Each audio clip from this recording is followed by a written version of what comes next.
Hey you guys, welcome back to my channel. My name's Jessica Ward King, also known as the StigmaCrusher, and I'm so glad that you are here with us today.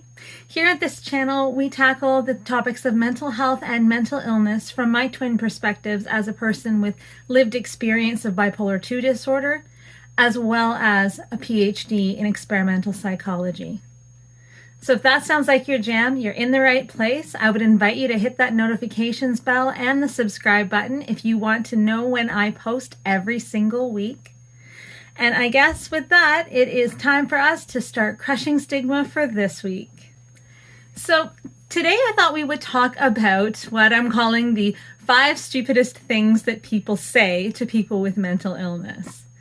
Now, remember that these are just my opinions. You may have a totally different top 5, in which case I would love to hear it down below in the comments section.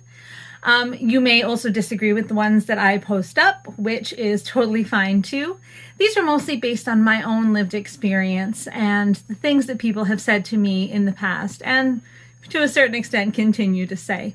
We're going to have a look at this though from the perspective of what we could say differently. That might land a little bit differently to people with mental illness because some of these things can be kind of hurtful. So if you find that you are one of the people that have heard these things, I'm there with you. Hang in there.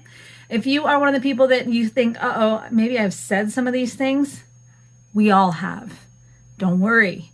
We're here to learn together, and we're here to grow together, and we're here to consider what we might say differently. So let's get into this. All right, guys, so we're going to count them down. So at number 5, we have a statement that I've heard all too many times, which is, I don't really believe in mental illness. I think that you just need to practice, insert here, gratitude or healthy eating or whatever the case may be. Okay, so let's unpack this a little bit. First of all, any mental illness, depression, bipolar, any mental illness at all, will require a whole host of treatments, of therapies, of approaches, of ways of changing what you're doing and how you're doing it in order for people to get better. So is gratitude possibly a great thing for someone with bipolar disorder to practice? Absolutely. Is it necessarily a great thing for me to practice? Maybe not.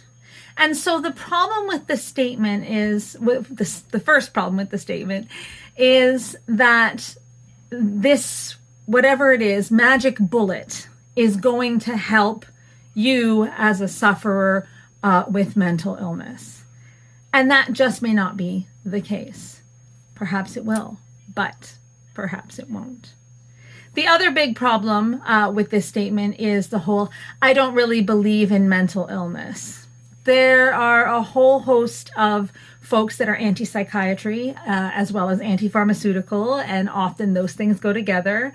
And so folks that are of the opinion, they can have the opinion. Let's say folks that are sharing the opinion that they don't believe in psychiatry, they don't believe in depression, they don't believe in mental illness, they should probably have a look at that opinion and maybe keep it to themselves, particularly when they're talking to a person that they know struggles with mental illness. It is not helpful to tell a person struggling with a very serious and difficult to treat disorder that you don't believe in it. More power to you if that's what you believe. You believe anything you want to believe, but that might be one of those things you choose to keep to yourself or within trusted circles. Now, on this kind of the subject of magic bullets, and there being no magic bullet, but that sometimes there are things that help us that we might want to share with other people because they have helped us. And so for me, for example, something that really helped me that I would be happy to share with anyone that would listen was the implantation of a deep brain stimulator. Now, we'll in another video go through what the deep brain stimulator is and how it works and what it does.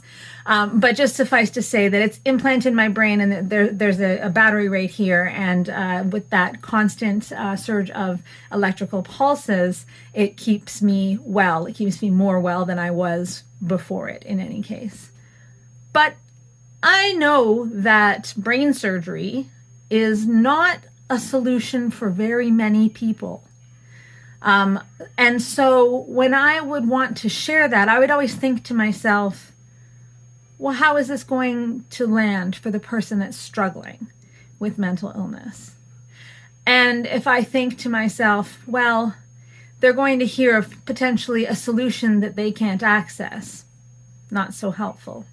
If they're going to hear about me talking about my really super extreme solution, also, I mean, sure, great, listen to me talk, but not so helpful for the person that I'm talking to. And so that can be the same with any kind of treatment or therapy or whatever the case is. But if you've got something that you think might be helpful to the person you're talking to, let's say it is gratitude and it really has helped you, there's a way to approach that. And so that way I might recommend is that you say, you know, I understand that what you're experiencing is very different to what I experience. I do have something that did seem to help me when I was struggling hard last time. And I mean, I am happy to share with you what that is, but I'm more interested in hearing what your experience is. What is it like for you? How can I help? And so approaching it in that way, by asking the other person to speak, listening and hearing them, they may then be very happy to take you on board and say, okay, what have you found? Because they will have been heard first. It won't be all about you and what you have found, but instead about them. It turns the conversation all the way around 180 degrees. And then you can have sharing. And then, you know what? They might tell you about something that helped them a lot last time they were struggling. And, you know, maybe they're back into it now, but they found that it's really helped out for them. And hey, you may learn something too. So that would be my answer to the number 5 stupidest thing that people say to me. It would be to flip that conversation on its head. Absolutely share your truth, share your experience, share what has worked for you, but do it in the context of understanding the other person and being interested in their experience. The number 4 stupidest thing that I find people say to me is along the lines of, oh my God, I'm having such a panic attack right now. Okay. This could be panic attack. This could be so OCD. This could be so psychotic. It could be any word to describe an actual psychiatric mental illness that's being used flippantly in that sense. And so to the panic attackers, I would say, are you having crushing pains in your chest? Do you find that your heart is literally beating so hard in your ears that you cannot hear anything else? Are you losing sensation in the ends of your fingers in your hands? Are they starting to go numb and tingly? Do you feel like you're not real, like what you are experiencing is fundamentally unreal? Do you feel terror like you're dying? Or relatedly, like you're going crazy, that you're actually going crazy as you sit there? Are you finding it difficult to breathe? Are you sweating, breaking out in a cold sweat all over your body? Are you having any of those sensations and experiences? Or are you just freaking out over something, having a little bit of worry? If it's the former, then I'm right there with you. What do I need to do? I can help comfort you. Do you want me to call someone? If it's the latter, you are not having a panic attack. If you are putting everything in your desk just neatly and just so, you are not OCD. If you're thinking thoughts that are radical for you, you have not gone psycho. People who are struggling with mental illness have those monikers to stick to themselves for good reason. They are part of psychiatry. They're medical diagnoses, and they aren't to be used lightly. So what could you say instead? Steer clear of using any of those psychiatric type words. They're stigmatizing when we use them in a way that is not appropriate and that is not accurate. It's just like you wouldn't look at a pimple on your face and say, oh my God, it must be skin cancer. Because you wouldn't. No one would. So why would you say the same thing about a psychiatric diagnosis? So what should you say instead? You should say, oh, this has me worried. Maybe even I'm freaking out. But you would not say, I'm having a panic attack. So coming in at number 3 of the stupidest things people say is, wow, hypomania sounds so great. I cringe every time. Now, there's a little bit of basis for this kind of statement that we can have a quick look at. And it's that mania, full-blown mania, as what occurs in people with bipolar 1 disorder, is completely disabling. It very often requires hospitalization. It requires intensive pharmacotherapy as well as talk therapy to come through. It's terrifying and it's very, very serious. Hypomania, on the other hand, which is the kind of elevated mood and energy that you see in bipolar 2 disorder or cyclothymia, is not that completely full-blown, over-the-top experience of mania. It's, some people say, mania light. And so people do get the impression that, oh, well, it's not that dangerous. You can still live your life with it. And hey, that must be pretty cool. Why are they saying it must be pretty cool? One of the main symptoms of hypomania that people are aware of is the elevated mood portion. And so you feel great. Now, the problem with that is that it's only one of the symptoms, and it's also not a necessary symptom. So I know for myself, I don't actually get the elevated mood. I don't feel great. I get more elevated energy. And so for me, I get what they call akathisia, where I can't stop moving. I feel like there's literally like ants in my body. I can't stop moving. I get so that I can't sleep. I hardly need any sleep, and I can't sleep either. And so this heightened energy, it actually kind of plays out as a feeling, a very uncomfortable feeling. So it's not at all the joy that you might imagine if you were having a high mood. That said, even the high mood isn't always very enjoyable for folks. When you don't have kind of normal highs and lows of mood, as it normally, would proceed in a person without a psychiatric diagnosis, without those kinds of the changes in mood, it can sometimes be very uncomfortable. You can also, along with that elevated mood, you get like this really elevated sense of self-worth, this grandiosity, which might feel okay while you're experiencing it, but isn't without some side effects, namely that when you're, let's say at work or with friends or coworkers, that kind of behavior isn't always very welcome or very socially sanctioned. So you can have some kind of after effects of that. So this bit about the high mood and the high energy isn't always what it's cracked up to be, though for some people it is. But there are other symptoms that go along with hypomania. So you have kind of the risky behaviors symptoms, which would go with hypersexuality, which again sounds like it might be great. If you're really hypersexual, you're maybe having lots of sex, this sounds fantastic.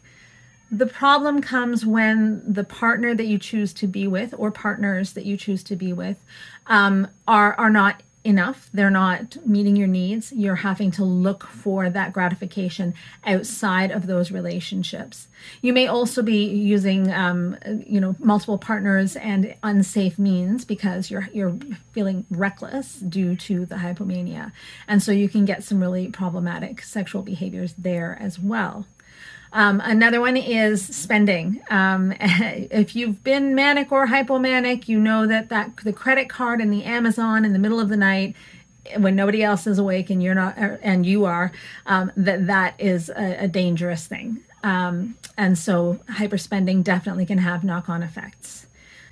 Kind of alongside that idea of the problematic spending is problematic business decisions, decisions that might affect your education or your family status.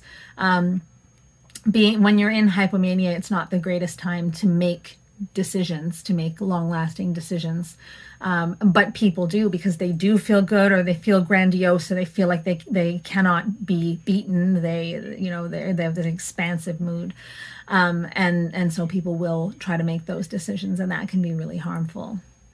Another kind of group of symptoms that are, they're less associated with hypomania, but certainly are a feature for me, are the paranoia and delusions. So the psychotic type symptoms. Now with hypomania, these would be very mild. If you've got those symptoms and they're more than mild, then you're probably tipping your way into a mania, full-blown mania. For me, one of the things that can happen is that I will hear voices. They're behind me. I know they're not there, so there's no kind of delusion about what they're saying or who might be saying them about me or anything like that. It's just the hallucination. I can hear them, and I know that it is a hallucination. But I can also get delusions as well. So fearing that my friends are all thinking ill of me, that they're talking about me behind their back and that kind of thing, which are experiences that I don't have when I'm not hypomanic. And so those are not at all fun symptoms of hypomania, not by any stretch of the imagination. So these are kind of all the symptoms of hypomania and, how they might play out. I don't think that too many folks that struggle with hypomania or with mania would say it's a particularly fun experience, although from time to time it can kind of seem that way. So what am I trying to say about this statement that, wow, hypomania must be so great? What I'm trying to say is, if that's something you're thinking about, what you may want to do instead is ask the person you're talking to. Say, I don't really know a whole lot about this hypomania thing that you're experiencing. Can you tell me a little bit about it? And then listen to their description. Hey, if they tell you that it's a rocking good time on their way back up from depressed, then that's their experience and you validate that. That's wonderful. But you may very well find that when you are hearing this person's experience, you hear a group of symptoms that are going on, some of which are maybe a little bit pleasurable, others of which are a little bit not, or very, very much not, and that it's really a mixed bag, but that it's not an illness. A part of an illness, which is hypomania, is not, generally speaking, a particularly great or wonderful experience. So number 4 of the stupidest things that people say to me is, well, everybody feels like that sometimes. It reminds me of that song, and I'm going to be dating myself now at this point, but REM's Everybody Hurts, that starts out talking about experiences of severe depression and even suicide, and kind of ends up talking about, taking comfort in your friends, or, taking comfort in the things that you like in life, and that everybody does feel this way sometimes. That song has always been problematic for me. It came at a time in life where folks didn't really talk about mental illness much slash at all, and so that song was a bit of an opening salvo into this conversation that younger people were having about mental illness. So in that sense, as a conversation starter and a door opener, I was all over it. But the idea that everybody feels depression, that everybody has the experience of depression, is just manifestly false. So everybody, is a universal human experience to feel sadness and to feel grief, as well as all the other emotions, anger, even guilt, all of those things that everybody does feel. But to say that everybody feels depression is actually talking now about a syndrome that it contains poor mood, so problems with affect, that contains problems with cognitive functioning, so being able to think and make decisions, and decide things for yourself, as well as physical symptoms. So you'll have the sleepiness, the fatigue, the tiredness. Sometimes there's body aches. There's often stomach or digestive ailments. That all of these things are the syndrome that is depression. And when I mean syndrome, I mean a whole host of symptoms that all come together and together make up what that disorder is. And something I guess that I would liken it to is that we all get freckles, we all develop moles, we all develop skin tags, but we do not all have skin cancer. So that is something that I would liken to that argument that everybody feels that way sometimes. Now, what can you do? As humans, we have the unique ability to be able to hear one another and comfort one another and share with one another. And that is something I will always be on top of, because in terms of how stigma gets healed or gets fixed, would be one of the main ways is through contact. So through having that experience of sharing with another person, seeing another person, and have them see you as well, and really make that piece of contact, that bit of human contact. And so you may not have the experience of mental illness, of depression, of bipolar disorder, but you have a lot of human experiences that you do share. So the best way to go about this, and you're going to see a pattern here, where the first thing you might want to do is invite the other person that you're conversing with to share their experience. And from that, you can learn where they're coming from, what they have been feeling, what they've been experiencing, maybe what the problems they've identified are. Maybe even they'll have some ideas about how they could be interacted with in a way that's more affirming and for them and more seeing them. And then you can share your experience. Then you can, humbly, I guess, at that point, be able to say, wow, I had no idea that you were dealing with all of these things. And, the only thing I can think of that's similar is when my aunt died, and, I had some extreme grief, and it felt like, the sun was never going to shine again, and so on and so on. And you can share your experience as well in a way of validating what this person that you're speaking to is feeling, but without taking away from them. And now our number one stupidest thing that people say is, you don't look depressed. Oh, that one is my pet peeve. That's why it's my number one, obviously. You don't look depressed. Question number one, what does looking depressed look like? Because when I was explaining some of the symptoms of depression, none of them, or few of them, said, looks like X. You will be able to tell by Y. But I think we do know what you mean when you talk about looking depressed. That might be, are there dark circles under the eyes, skin looking pale or sallow, hair unkempt? It could be, well, what kinds of clothing, what fashion choices does someone make? Dark colors, for example, or clothes that aren't well groomed, well maintained, or well kept. And so, even my psychiatrist has fallen victim to these kinds of stereotypes before, where he has literally said to me that, wow, you always wear dark colors when you're feeling unwell. And I'm like, really? No, that's not true. For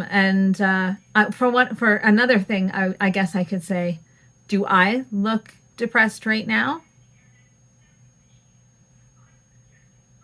No, I've got makeup on, my hair is done, my clothes are nice. I very rarely look depressed.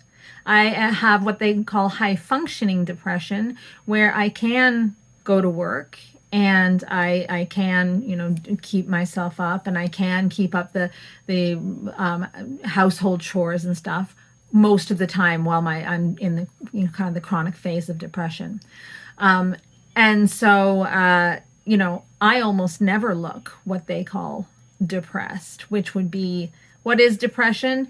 That would be low affect, so low mood, but also, as I mentioned, poor cognitive function, low energy, poor exercise habits, poor eating, not actually having an appetite, or sometimes having too much, which is what I get. It could be sleeping too much or too little. There can be irritability. In fact, there quite often is. Feelings of worthlessness, suicidal thoughts and ideations. Depression is not a fun disease by any stretch of the imagination, but it doesn't exactly in there say what it looks like to look depressed. I think that quite often it's meant as a compliment. But I just cannot find it in myself to take it that way. How I take it every single time is through imposter syndrome, that I'm, maybe I'm not as depressed as I think I am, or as I say I am, because I'm looking good. And also that imposter syndrome of, okay, well, maybe I'm not representing my true feelings well enough. Maybe I'm making people believe that I'm feeling and doing other than I am, and therefore I'm not being authentic with myself or with others. And, kind of wandering around the earth thinking to myself that I'm a StigmaCrusher. It doesn't jive well with me that I might be deliberately making people think that I don't have mental illness. And so when I hear this particular compliment or statement, it is anything but, and it always hurts me to the core. So what can you say instead? Perhaps your intention is to compliment and is to say, like, wow, for all that you're feeling really crappy, you really are looking okay, like you're doing good. Maybe that's your intention. Okay, so how can we word this? We can say, I know that you must be struggling, because you're telling me you're struggling really, really hard. I just want to let you know you're looking good. You're putting in the effort, and that's important. That's something that will help you with your depression, is to be able to put in that effort. Because it's true. Putting in the effort is helpful. I even know for myself that even when I'm not feeling like putting on makeup, for example, I try to do it because I know it makes me feel good. It helps in some small way. And so if you're wanting to make that connection with the person you're talking to, you're wanting to make that connection with, it being something healthy and them doing a good job, you can absolutely say that, but just say it in that different way. All right, guys, so that is the video for today, our top 5 stupidest things that people say. We're going to be working on a video for next time that is the top 5 sweetest or nicest things that people say, as a kind of contrast to this one. So please hang around to check that out, and I will see you in my next video. Take care. Bye. StigmaCrusher.